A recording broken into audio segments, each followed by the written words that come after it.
Chapter 1. The Leak and the Stranger. By the time Lauren Dixon reached the third floor, the box in her arms felt like it was filled with wet concrete and every bad decision she'd made in the last 7 years. "Mommy, you're breathing like a dragon," Ivan announced cheerfully from 2 steps below, his small arms wrapped around a box labeled toys in blue crayon. "Very encouraging. Thank you," she panted. The stairwell of Maplewood Apartments smelled faintly of damp carpet and somebody's fried dinner. The walls were once white, now the color of old dishwater, bruised with shoe scuffs and tape marks. A fluorescent light flickered overhead, buzzing like a trapped fly. The box slipped. Her grip gave. "Don't you dare," she whispered. It did. The bottom split, spilling t-shirts, socks, and a pair of worn jeans onto the landing. A lone sock slid down 3 stairs, in slow humiliation. Ivan let out a soft, "Uh-oh." Lauren dropped to her knees, gathering clothes with hands that wouldn't stop shaking. She was tired clear through to the bone, emotionally, physically, financially, but none of that got to show. Today was a fresh start. A downgrade, sure, but a fresh one. "Mom, Leo," Ivan whispered urgently. She followed his gaze. His stuffed lion, Leo, tottered on the edge of a step, one bounce away from tumbling all the way down. Before she could move, a hand shot out from below, catching the lion in a firm, precise grip. "Got him," a man's voice said. Lauren's head snapped up. He stood 1 flight down. Tall, broad shoulders under a plain charcoal t-shirt. Dark hair that looked like he'd run his hand through it one too many times. A wrench stuck out of his back pocket like an extra limb. He climbed the stairs slowly, gaze taking in the mess, the broken box, the too bright smile she was forcing for her son. Up close, he was worse. Or better, hard to tell. Strong jaw, a day or two of stubble, eyes a cool, unreadable gray. "Thanks," Lauren said, reaching for the lion. He didn't give it to her. He crouched and handed it directly to Ivan. "Keep a hold on him, yeah?" "Yes, sir," Ivan said solemnly, hugging Leo to his chest. The man straightened, looking at Lauren again. "You need a hand?" "No," she said instantly. "We're fine." His gaze dropped to the torn box, then to her trembling arms, then back to her face. One eyebrow lifted a millimeter. "Doesn't look fine." Her jaw tightened. She heard her ex-husband's voice in her head. "You always make a mess of things, Laure." She swallowed it down. "We've got it," she repeated. There was a beat of silence where it seemed like he might argue. Instead, he stepped around her, picked up the broken box as if it weighed nothing, and said, "Which one?" "What?" "Your door. 5, she said, before she could stop herself. He carried the box down the hall without another word. Ivan trailed after him like a fascinated duckling. "Mommy, look. He's so strong," Ivan whispered, not quietly at all. Lauren wanted the floor to open up. The man reached 5B, nudged the door open with his shoulder, set the box inside, and turned back. "Welcome to Maplewood," he said. No smile, no introduction, just that. Then he walked to the door opposite hers, slid his key in, and disappeared into 5A. Lauren stared at the closed door. "Okay," she muttered. "Rude. He's like a superhero," Ivan said, eyes wide. "He's like a wrench with legs," she said. "Come on. We still have 3 more trips. Maybe Mr. Fix-It can help," Ivan suggested. "We don't need Mr. Fix-It," she said, a little too sharply. "We've got us," Ivan quieted. "We've got us," he echoed, gripping her hand.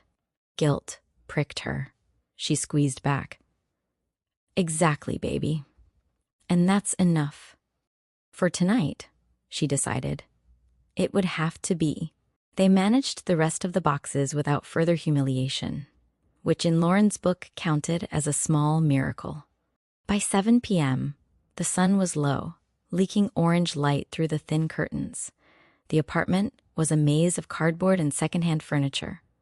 The walls were dingy, the carpet tired, the kitchen sink slightly crooked. But it had locks that worked, and no one else's name on the lease. Lauren sat cross-legged on the living room floor beside Ivan, a pair of mismatched bowls between them filled with instant noodles. Steam rose in curly wisps. "Fancy dinner tonight," she said. "We're having picnic noodles," Ivan decided. "Indoor camping." She smiled. "Exactly." Ivan's legs swung as he slurped, oblivious to her scanning the room, mentally calculating what still needed to be bought, fixed, faked, curtains, real food, a lamp that didn't buzz, maybe some paint. Through the thin wall, a muted thud. Then another, the low scrape of furniture moving. A faint metallic clink. Ivan perked up. "Mom." "Mr. Fix-It lives there." "Don't call him that," Lauren said, even as the name tugged at the corner of her mouth. "What's his real name?" "I didn't ask." "Why?" "Because we were busy, not needing help." Ivan squinted as if trying to understand a grown-up puzzle. But he helped. Lauren looked at her son's earnest face, then at the cracked ceiling, then at the door across the hall in her mind. If she let herself, she could admit it had felt nice, that brief moment when someone else carried the weight. She shoveled noodles into her mouth instead. "Eat up, champ. Big day tomorrow." "School?" "School," she said. "New start. For both of us, right?" Her throat tightened. "Yeah, both of us." When Ivan finally fell asleep on the old pull-out couch, one arm flung over his lion, Lauren tucked the thin blanket around him and watched his face for a long moment. Soft, peaceful, trusting. Like he believed she could hold up the whole world by herself. "I've got you," she whispered. "I promise." She turned off the lamp. The apartment sank into a quiet that wasn't quite comfortable. From next door came the faint sound of tools again. Metal on metal. A drill whining briefly, precise, controlled. "Mr. Fix-It." She lay awake longer than she intended, listening, wondering what kind of man came home with a wrench instead of takeout. The leak started at 12:43 a.m. It began as a soft, infuriating tap. Lauren dreamt of rain until a cold drop landed on her cheek. She jerked awake. The room was too dark. The drip sounded again. She sat up carefully, so as not to wake Ivan, and followed the sound into the small kitchen. A bloated brown water stain swelled across the ceiling, a slow, relentless tear in the plaster. "You have got to be kidding me," she muttered. Another drop fell into the sink. Then another, faster. Lauren grabbed a pot and set it under the leak. The drip changed tune, but not attitude. The stain kept spreading like it had nothing else to do with its life. She checked the time on her cracked phone screen. Of course. Midnight. No landlord, no maintenance, no one, except the man across the hall. Ivan called him Mr. Fix-It. She'd called him rude. Right now, she wanted to call him. She hesitated, arms folded tight. She hated this feeling, this needing. She'd spent the last year teaching herself she could not, would not, rely on anyone, especially not men with muscles and monosyllabic answers. A fat drop splashed onto the counter instead of the pot, rolling toward the edge. She exhaled. "Okay, fine." She slipped into her robe, padded barefoot into the hallway, and knocked on 5A. The buzzing hallway light cast everything in a tired yellow. For a moment, nothing happened. She knocked again, louder. The door opened halfway. He stood there, barefoot. Sweatpants slung low on his hips, chest bare and damp like he'd just been in the shower.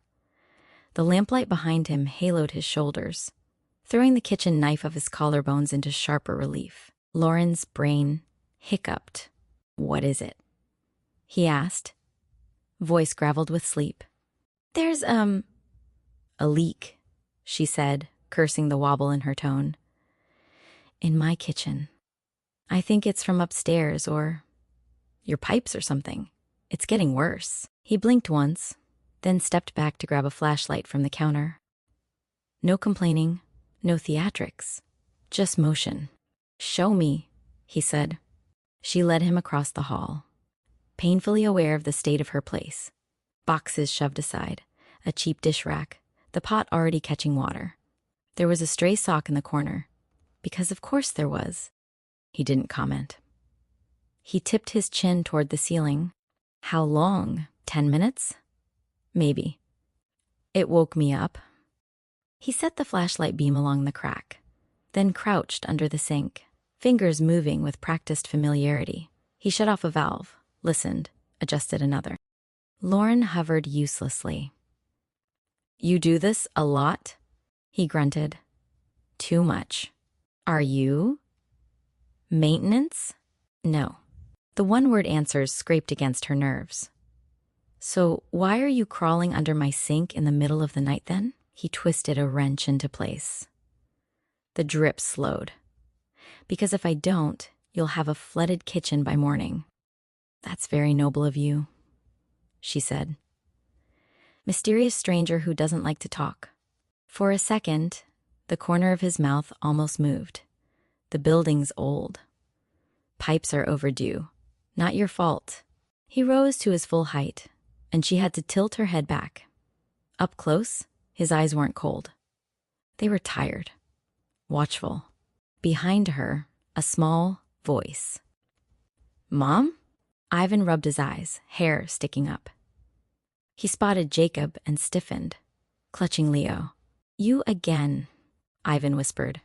Jacob nodded. "Leak. You fixed it?" "Yeah." Ivan looked at the now quiet ceiling like it was magic. "Thank you, Mr. Fix-It." Lauren winced. "Ivan." "It's okay," the man said. And this time it was definite, the ghost of a smile. "Get some sleep, kid." Ivan grinned, reassured, and shuffled back to the couch. Jacob turned to Lauren. "Should hold for now. If it starts again, knock." "I will," she said before her pride caught up. He studied her for a beat, like he was about to say something more. Instead, he wiped his hands on the rag tucked into his pocket. "You don't owe me anything," he said. "I wasn't trying to," she replied, sharper than she meant. "Good." He left without another word. The door clicked softly shut. The apartment felt bigger and quieter without him in it, which annoyed her. Lauren checked on Ivan, kissed his forehead, then leaned against the cool wall between their unit and his. "Mr. Fix-It," she whispered under her breath. "What's your deal?" She found out her first clue an hour later. Sleep wouldn't stick. She wandered to the box where she'd stashed the lease and pulled it out, the paper crinkling in her hands. The landlord's name printed at the top, Hamilton Properties. It sounded expensive. Corporate. A world away from Maplewood's peeling paint. Through the wall came his voice. Clearer now that she was listening. No gravel, no reluctance. Smooth, firm, different. "I said I'm not coming back yet," he said quietly. "You and the board can manage 1/4 without me breathing down your necks." A pause. Lauren held her breath. "No, you're not putting my name on another press release," he continued. "Hamilton Holdings doesn't need my face right now. It needs less noise." Hamilton. She glanced at the lease again. Hamilton Properties. Hamilton Holdings. Her pulse picked up. "Tell my father," he added. "If he wants a puppet, he should have had another son." The words were soft, but loaded. Then a click. Silence. Lauren sat there on the floor, contract in hand, staring at the blank wall that separated their lives. Her gruff, shirtless, wrench-carrying neighbor had just casually referenced boards, press releases, and a father who wanted a puppet. He wasn't maintenance. He wasn't just some anonymous tenant.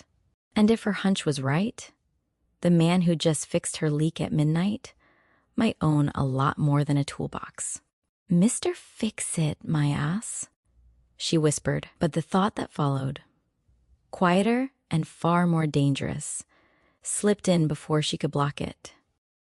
If he really was that Hamilton, what was he doing here? Patching ceilings, hiding behind a plain t-shirt, and letting her kid call him Mr. Fix. Chapter 2. Coffee and Boundaries. The morning after the leak smelled like rain-soaked asphalt and instant coffee. Lauren stood in the hallway balancing 2 mugs. One steaming, one filled with powdered chocolate Ivan had stirred to near sludge. She hesitated outside 5A, the handle of the coffee mug burning her fingers through the ceramic. "Mom, knock already," Ivan whispered, bouncing on his toes. He fixed the leak. Heroes get coffee. Lauren sighed. He's not a hero. He's a neighbor. A very grumpy one. Grumpy hero, then. Before she could stop him, Ivan rapped on the door with his small knuckles. The door opened a moment later. Jacob Hamilton filled the doorway, his usual uniform of worn gray t-shirt and faded jeans in place. He looked down at Ivan first, his expression unreadable but not unkind, and then at Lauren, her hesitant smile, the coffee mugs in her trembling hands. "Morning," she said. "Peace offering." He blinked once. "For what?" "For the midnight plumbing rescue." She extended the mug toward him.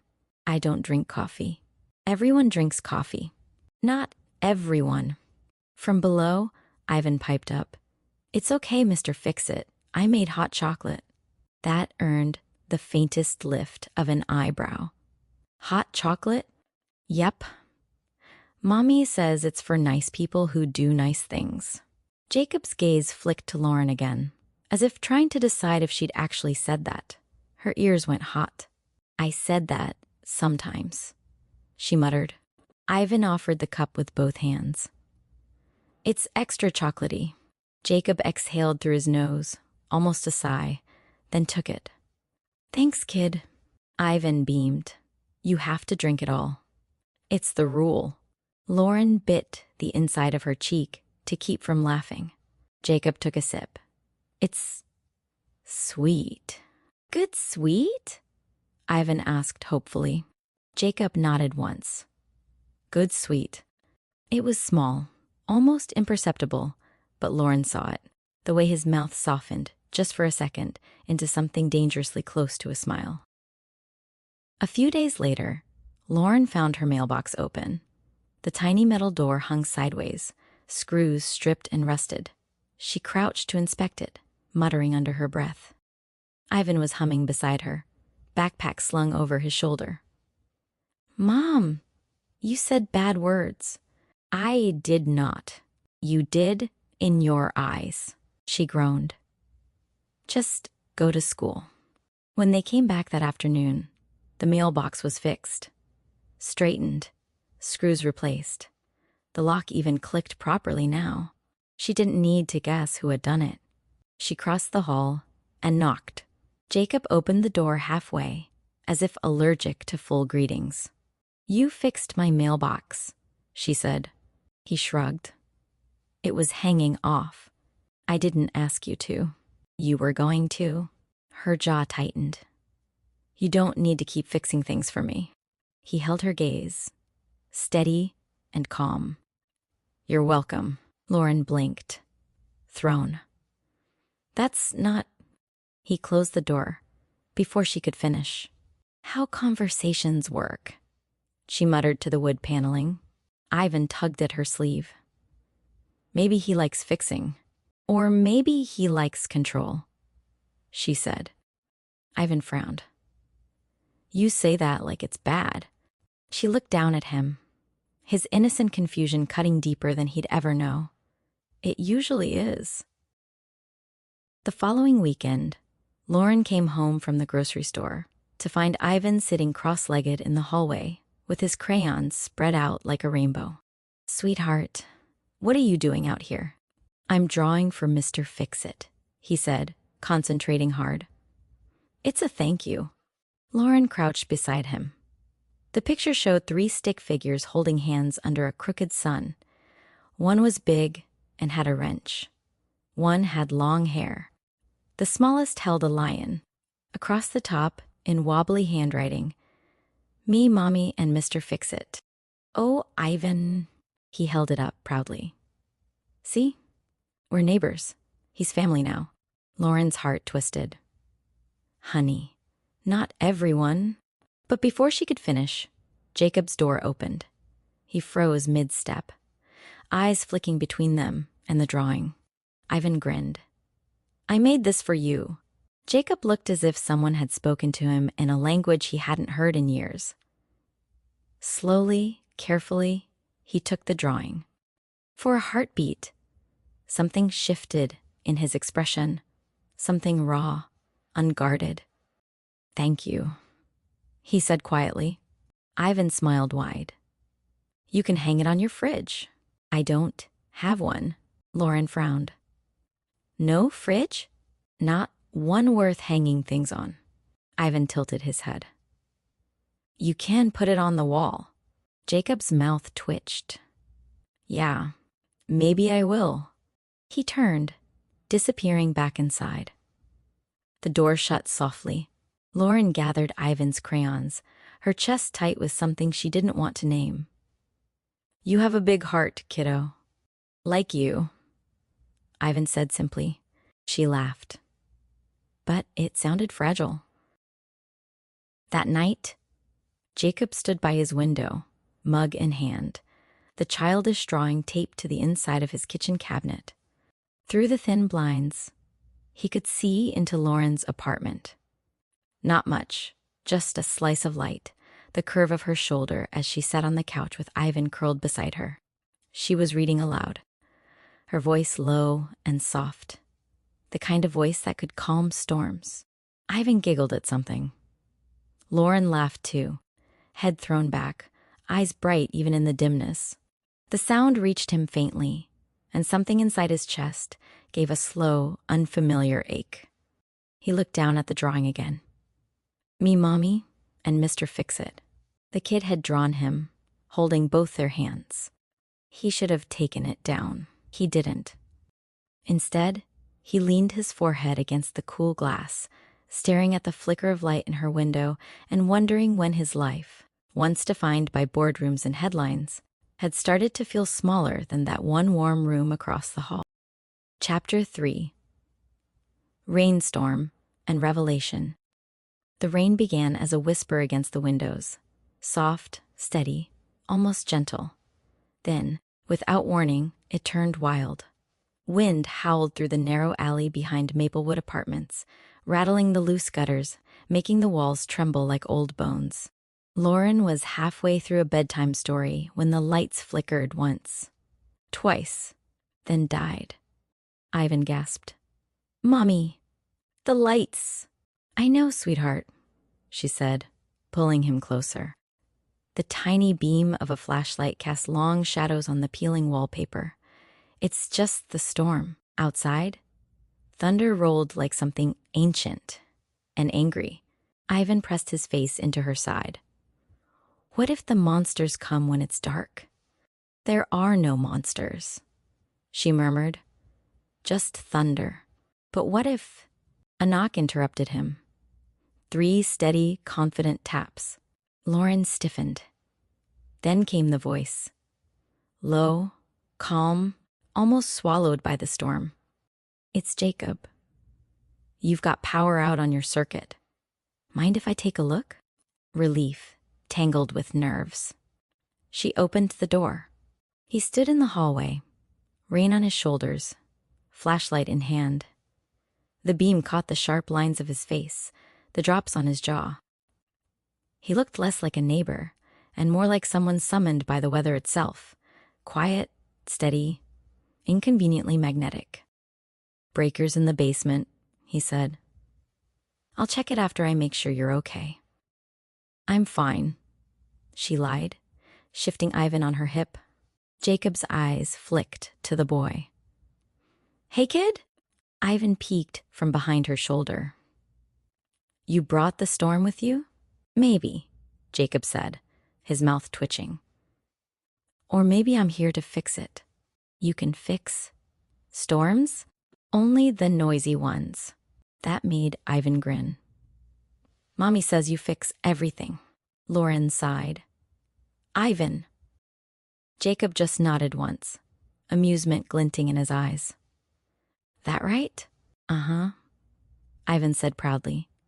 You fixed the leak, the mailbox, and the monsters. Monsters? Jacob asked. The ones that come when the lights go out. Ivan whispered. Jacob crouched down so they were eye level. Tell you what, you keep reading your book and I'll go fix the moonlight. Once it's working, no monsters allowed. Deal? Ivan nodded solemnly. Deal. Lauren's breath caught. The tenderness in Jacob's tone, the quiet certainty of it. It was the kind of reassurance she'd been giving alone for too long. Jacob turned to her. Got candles? Just one. He followed her inside, moving with easy confidence, checking the fuse box, flipping switches that refused to cooperate.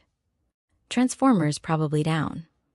I'll handle the breaker, but it won't do much till the line's cleared. Of course, she said, rubbing her arms. Why wouldn't the universe pick tonight? He found the candle, struck a match, and set it on the table. The small flame cast a soft glow over his face, carving shadows across his cheekbones, warming the gray in his eyes. For a while, they sat quietly. Ivan curled up beside her on the couch, eyelids drooping as thunder faded into a low murmur. When his breathing steadied into sleep, Jacob lowered his voice. He's a good kid. He's my whole world, she said softly. He nodded. You're doing fine, she laughed under her breath. You say that like you'd know. I know what surviving looks like. She looked at him then. Really looked. The man across from her wasn't just quiet. He was haunted by a silence that didn't belong to this place. What were you running from? She asked, before she could stop herself. He hesitated. The candle flame trembled between them. Noise, he said finally. People who talk more than they listen. Expectations that don't leave room for breathing. Her heart stilled.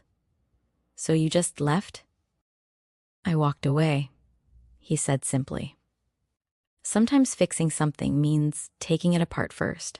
Their eyes met, hers full of reluctant curiosity, his full of the ache of someone who's seen too much and said too little. When he reached forward to steady the candle, his hand brushed hers. It was brief, barely a second. But it was enough. A quiet charge hummed through the air, delicate and dangerous. She didn't pull away. Neither did he. Then Ivan shifted in his sleep, murmuring something about lions and lightning, and the moment shattered into something softer. Jacob stood, clearing his throat. Breakers clear. Lights will come back when the grid does. Thank you, she whispered. He nodded once, paused as if to say more, then left, closing the door gently behind him. The next morning, sunlight broke through the clouds. Maplewood smelled of wet pavement and leftover rain. Lauren stepped into the hall with a bag of trash, just as Mrs. Cranston from 5C shuffled by, gossip already hanging on her lips. You know, the old woman said, lowering her voice conspiratorially, you're lucky to live next to him. Lauren frowned. Excuse me? That nice Mr. Hamilton, Mrs. Cranston said. Always so polite. Pays his rent early, fixes everything, even helped management last month with the heating inspection. Shame about what happened to his family company, though. You'd never know he was rich, would you? Lauren's hand froze around the doorknob. His what? His company, Mrs. Cranston said, leaning closer. Hamilton Holdings owns half the properties in the city. He's one of those quiet billionaire types. The world narrowed around Lauren's pulse. Hamilton Holdings? She didn't even hear the rest of the woman's chatter. Hamilton. The name printed at the top of her lease. The one she'd heard through the wall murmured into a late-night phone call. Her stomach dropped. She turned on her heel and stormed across the hall, knocking hard. The door opened. Jacob stood there, freshly showered, shirt damp at the collar. His expression shifted from surprise to wariness. "Lauren," he said slowly. "Something wrong." "Wrong?" She laughed once, a brittle sound. "That depends. Should I be addressing you as Mr. Hamilton? Or is that only for people who know who you really are?" His jaw tightened. "You heard. Hard not to. When half the building's whispering about it." Her voice rose despite herself. "You're my landlord. You own this place. And you didn't think that was worth mentioning? I wanted you to see me as a person, not a name," he said evenly. "I've spent my whole life being treated like a transaction." "So you hid it?" she snapped. "You lied." "I never lied," he said quietly. "I just didn't tell you what you never asked." "Don't twist this into my fault," she said, heat rising in her chest. "You live across from a single mother who's barely holding it together, and you couldn't even be honest." Jacob took a step forward, voice low. "I was honest about everything that mattered." She shook her head. "You're just another man who wanted control dressed up as kindness."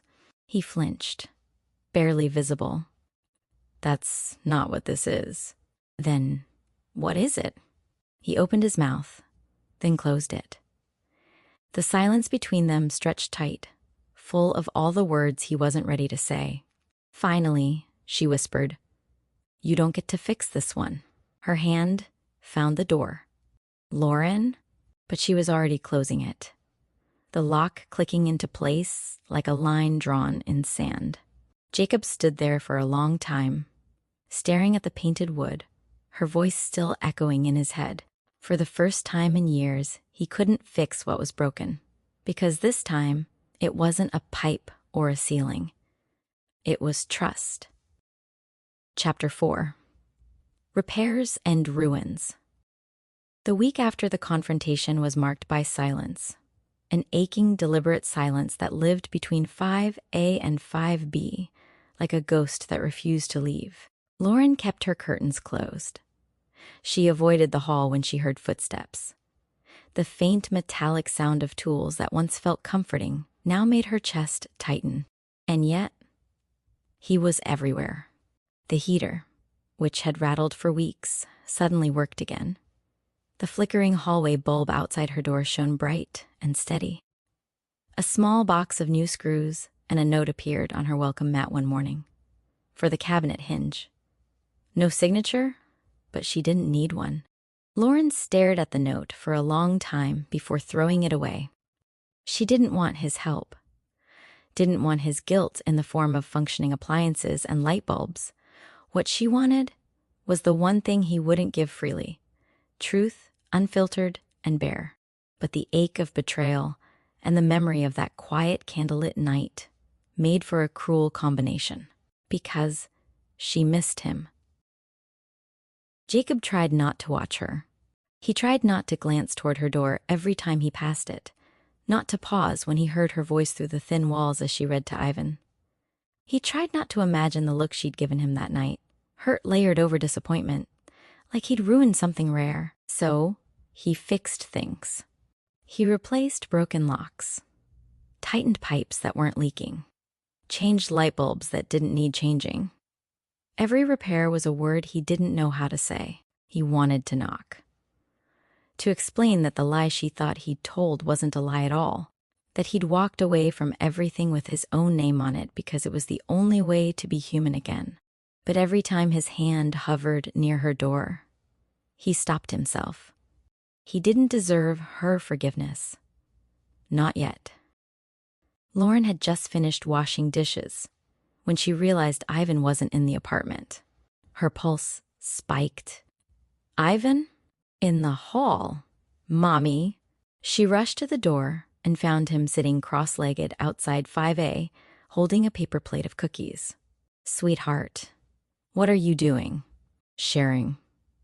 He said simply. Mr. Fix-It doesn't have cookies. Before she could scold him, Jacob opened the door. His expression flickered. First surprise, then something that looked suspiciously like tenderness. Ivan, he said softly. What's this? Chocolate chip, Ivan said proudly. Mommy made them. Lauren froze. Ivan, Jacob crouched, accepting the plate like it was the most serious gift he'd ever received. Tell your mom thank you. Ivan turned toward her. He said, Thank you. Jacob's lips curved slightly. You don't have to. I know, she cut in, crossing her arms. He doesn't listen. Jacob's eyes met hers for a brief, scorching second. He's a good kid. Lauren swallowed hard. Yeah, he is. Ivan beamed at both of them, sensing something he couldn't name. Mommy misses your help, he added brightly. The air shifted.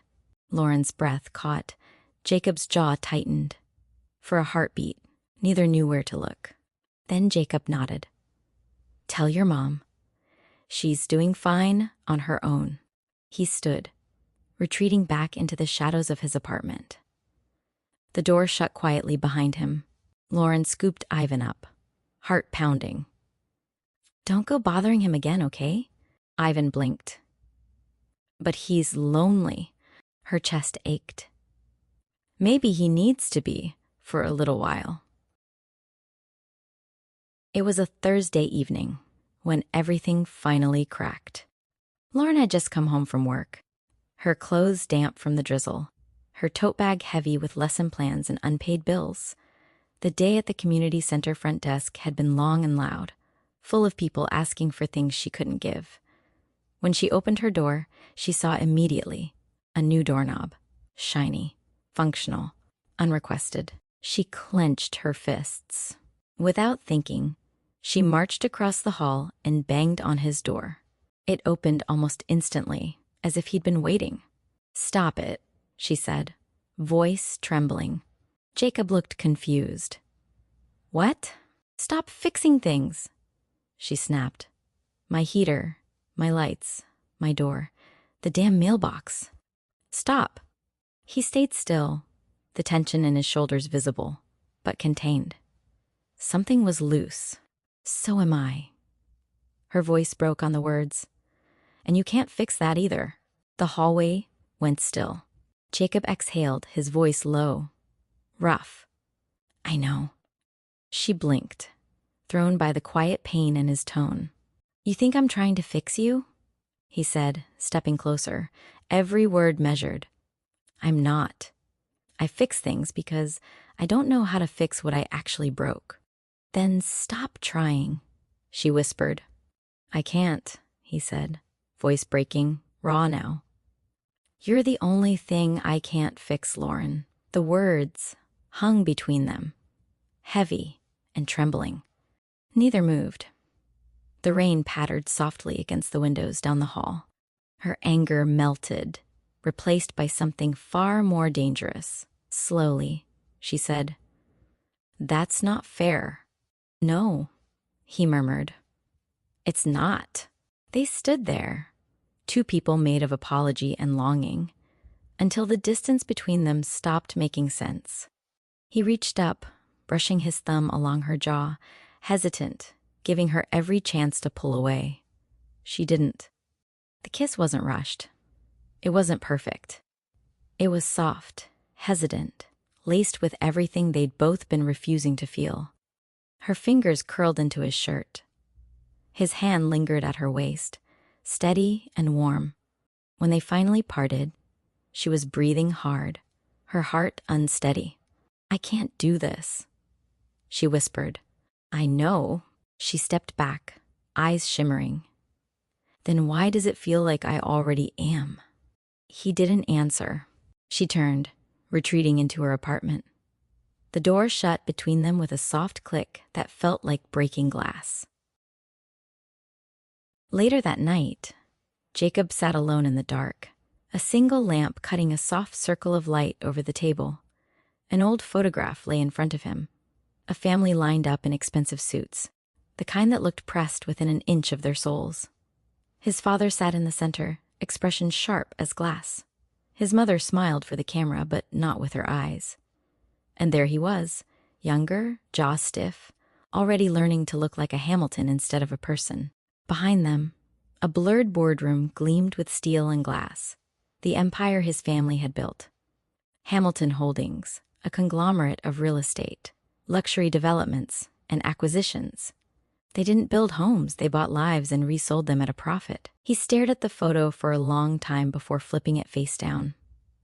He'd learned to fix things, not from wealth or textbooks, but from the only person in that house who still believed in touching the world with bare hands. His grandfather, a retired carpenter who'd spent his last years in a small workshop behind the estate.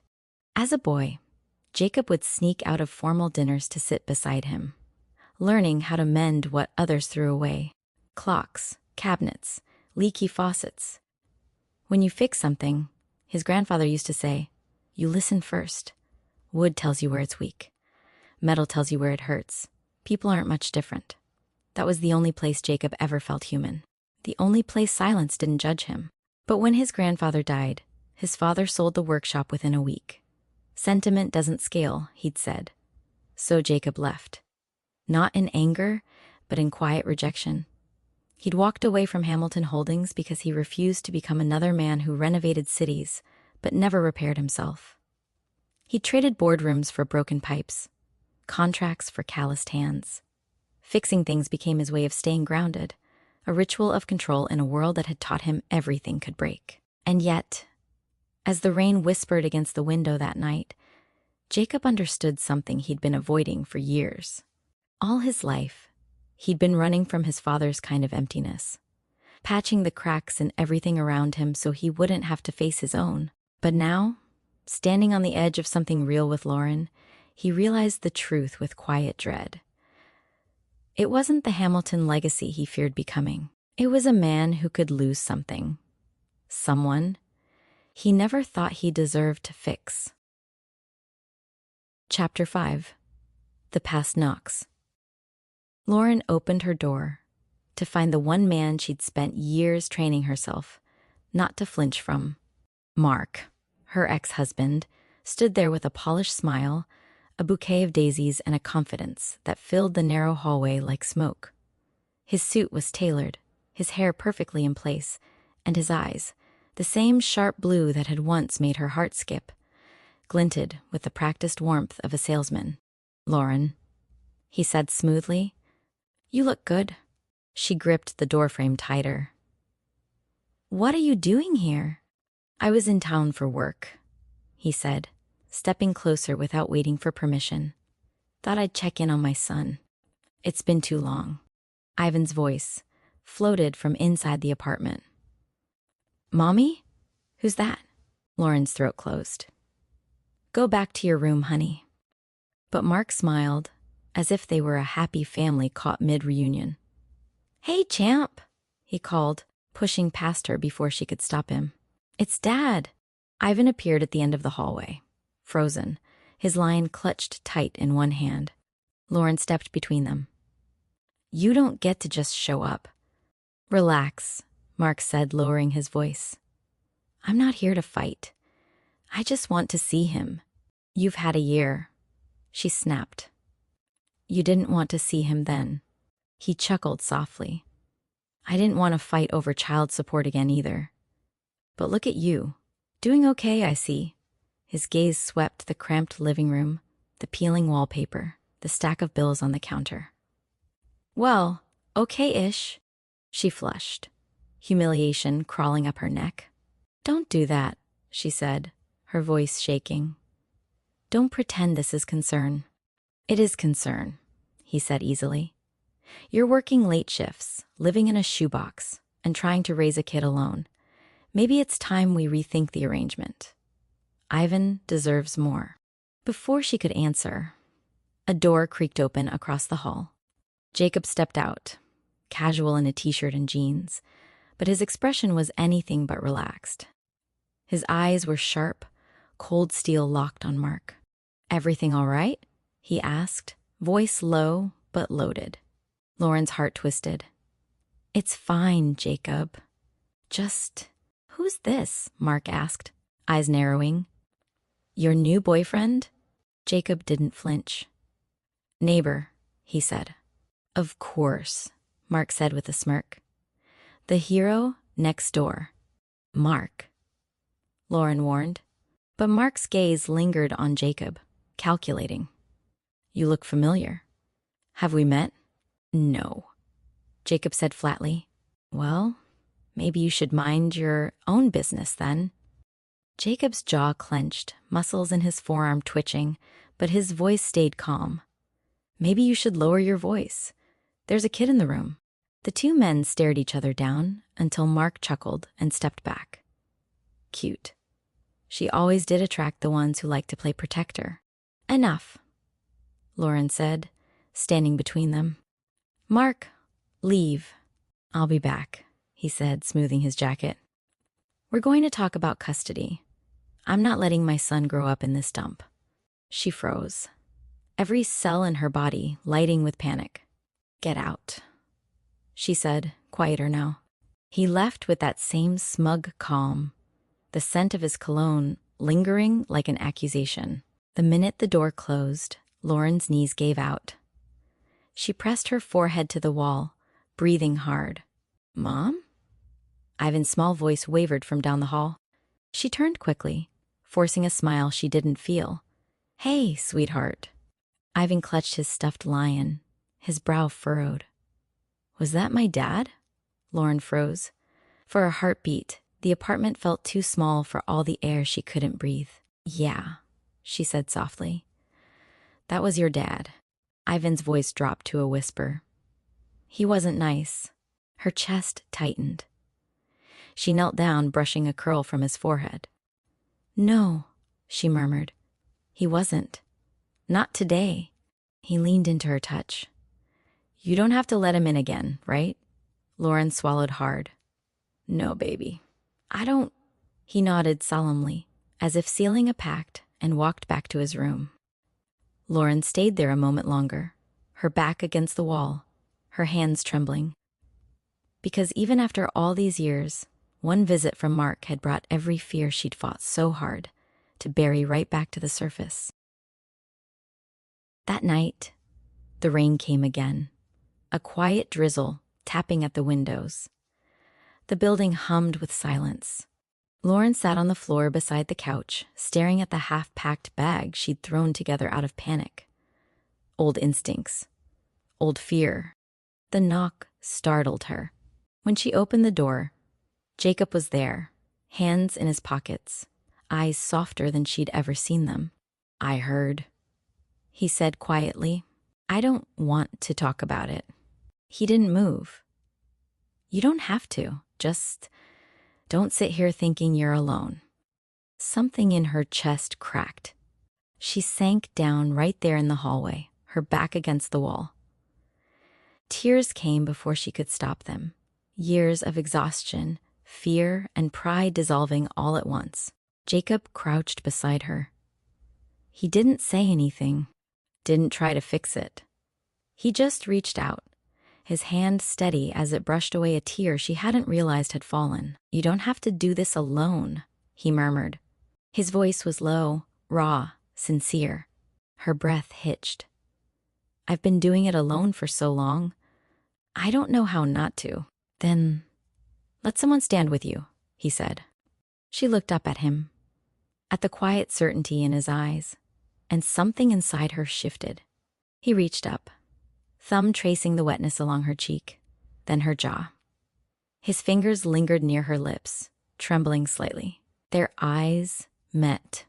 The space between them closed until she could feel his breath, warm against her skin.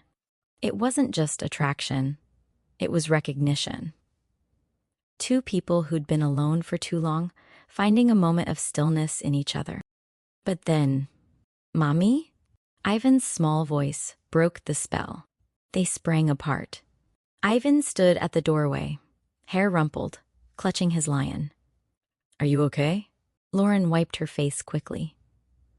"I'm fine, sweetheart. Go back to bed."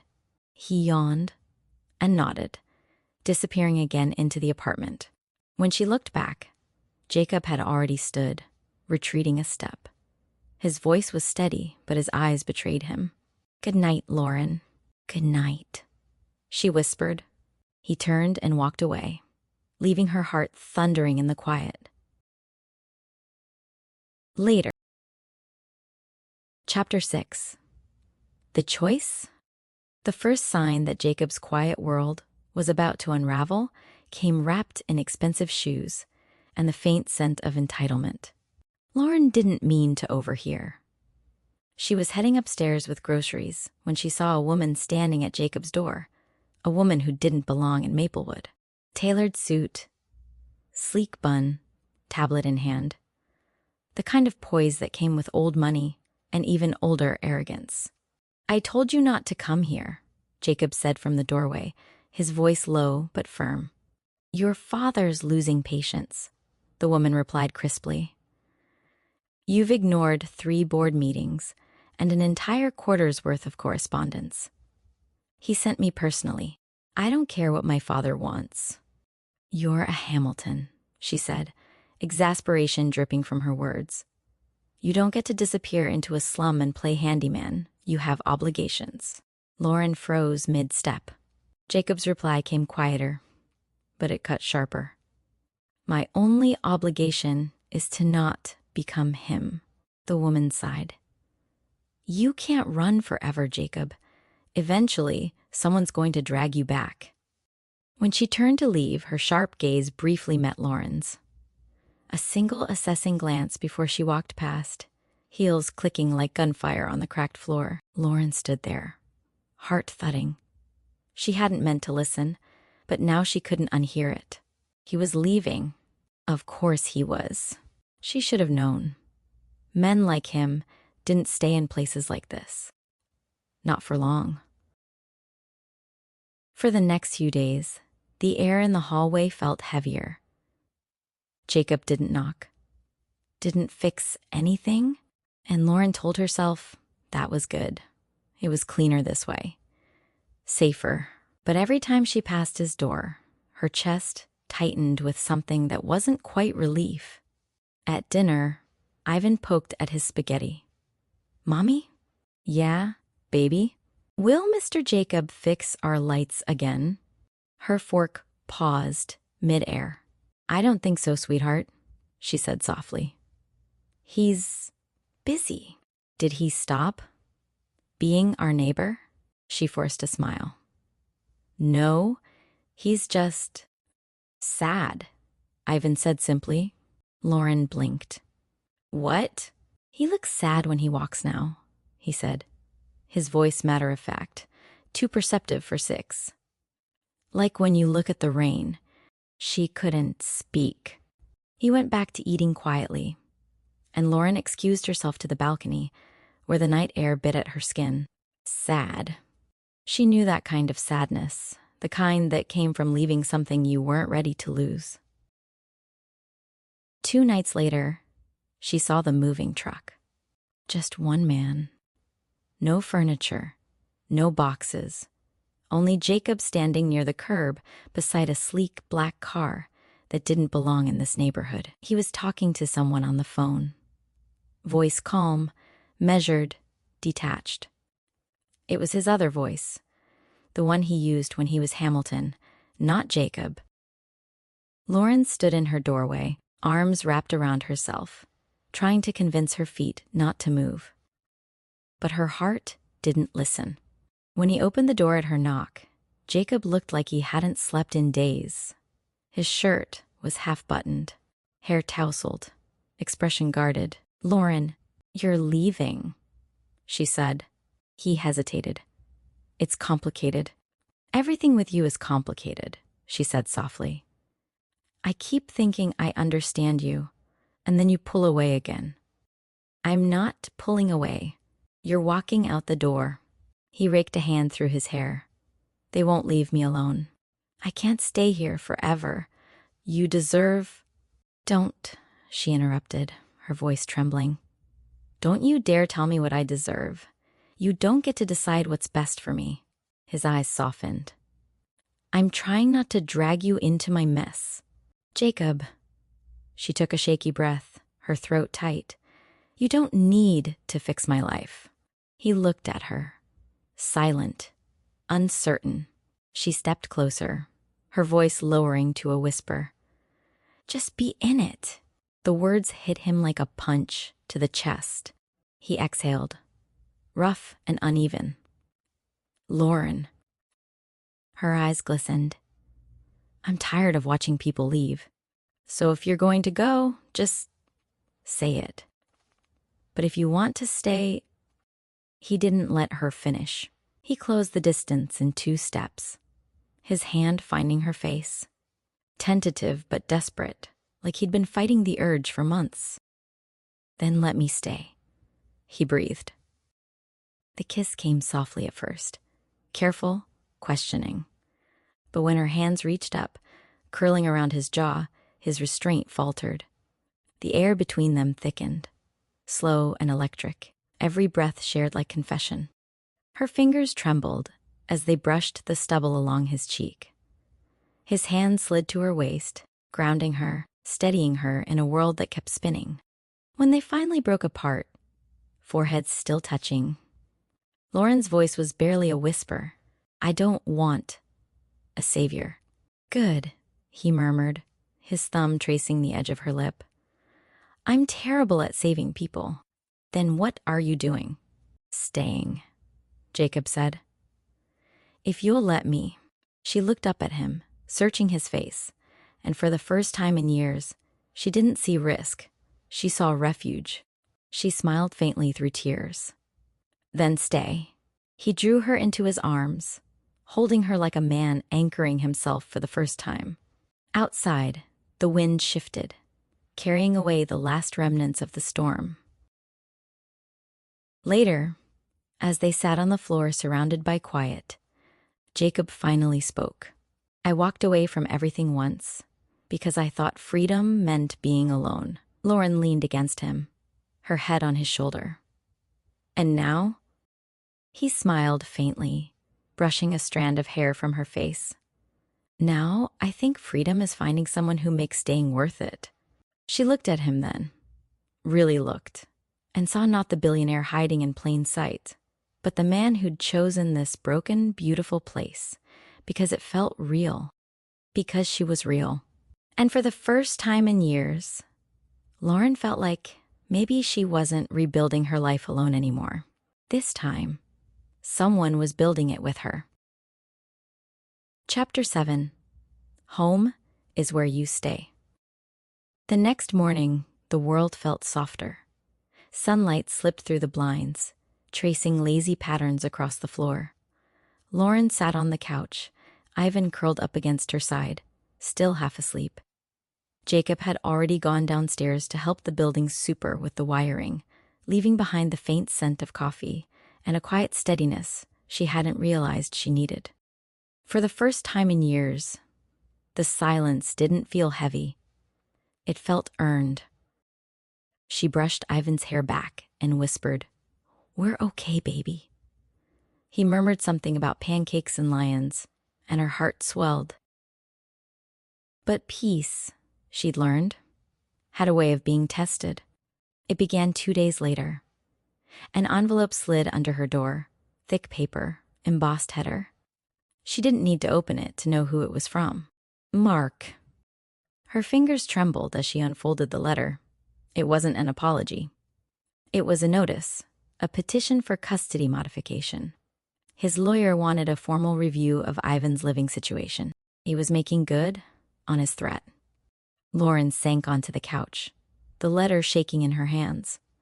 After everything, the distance, the neglect, he wanted control again, not out of love for Ivan, but because losing still wounded his pride. That night, she told Jacob, he didn't offer solutions. He just listened, his expression calm but his eyes storming beneath the surface. "I can't fight him again," she whispered. "Last time almost broke me." Jacob leaned forward, voice steady. "You don't have to fight alone this time." When she looked at him, there was no pity, only quiet conviction. And for the first time, she let herself believe him. Over the next weeks, the apartment transformed into a war room. Folders spread across the table, notes and receipts stacked neatly. Lauren spent evenings after Ivan's bedtime gathering records, proof of payments, schedules, photos, school reports.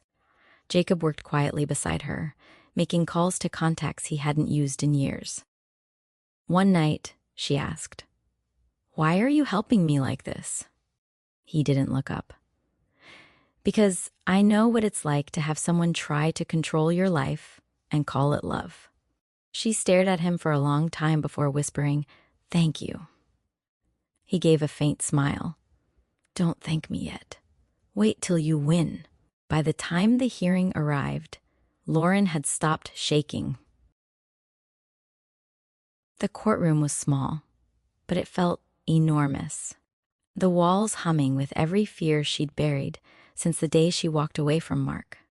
Mark sat at the other table, perfectly composed, his charm polished for show. He smiled at her as though they were still married, as though everything that had happened between was just a misunderstanding. Her lawyer presented the case carefully. Evidence of his absence, his refusal to pay support until legally cornered, and, most damning, his recent attempt to use Ivan's custody as a financial bargaining chip. Jacob had found that proof quietly. One of Mark's careless emails to an associate, bragging that a little legal pressure might get him leverage over Lauren. Mark's face tightened as the judge read the message aloud. For once, he had no words. Lauren's heart pounded, but she kept her chin high. She didn't look at Mark. She didn't need to. Because just behind her, a few seats back, sat Jacob, silent, solid, his presence steady as a heartbeat. When the ruling came, shared custody, with primary residence awarded to Lauren, she didn't cry. She just exhaled, slow and shaking, as if releasing every held breath since the day she left him. Outside the courthouse, sunlight broke through gray clouds. Jacob stood at the steps, coat collar turned up, hands in his pockets. When she reached him, she didn't speak. She just smiled, small and disbelieving. "You did it," he said. Her voice trembled. "We did." He nodded once, a quiet smile tugging at his lips. "Then, let's go home." Maplewood looked different now. The walls were freshly painted, the hallway lights bright again. But it wasn't just the repairs, it was the energy. Laughter drifted from open doors, neighbors greeting each other by name. Lauren had started a small tenant group, organizing repairs and rent discussions, working with Jacob to make the building feel alive again. When she joked that he'd turned her into a building manager, he only shrugged. "You were already doing it," he said. "Now it's official." She laughed, shaking her head. "You know that's not how landlords work." "I'm not your landlord anymore," he said simply. And the way he said it, quiet, certain, made her heart catch. Spring crept in slow and kind. Lauren stood at the doorway, watching Ivan race down the hallway, sneakers squeaking, laughter echoing. Jacob leaned against the wall, arms crossed, pretending to brace himself before Ivan crashed into his legs in a gleeful hug. "Gotcha!" Ivan yelled. Jacob laughed, ruffling his hair. "You're getting faster." Lauren smiled, warmth flooding her chest. The man who once hid behind silence now laughed openly. The boy who once clung to her leg now ran free. The home that once felt temporary now felt permanent. That night, the rooftop shimmered under a web of fairy lights. Lauren and Jacob had hung them together earlier that day, though together mostly meant teasing and arguing over which bulbs were straight. Now, they stood barefoot, the city lights twinkling below like scattered stars. Inside, Ivan slept, his lion tucked beneath his chin. Jacob reached for her hand. His touch was tentative, always respectful, always careful, like he knew the value of something fragile and refused to break it. They stood there quietly, the city humming beneath them. Then softly he murmured, "I fixed the lights. Not you. You were never broken." Lauren smiled, eyes glistening. "And you were never as lost as you thought," she whispered back. He huffed a quiet laugh. Maybe not anymore. When he kissed her, it wasn't the kind that demanded or promised. It was the kind that belonged. Slow, certain, unhurried. The fairy lights flickered gently above them, painting them both in gold. And for the first time in a long, long while, Lauren didn't feel like she was rebuilding her life. She was living it.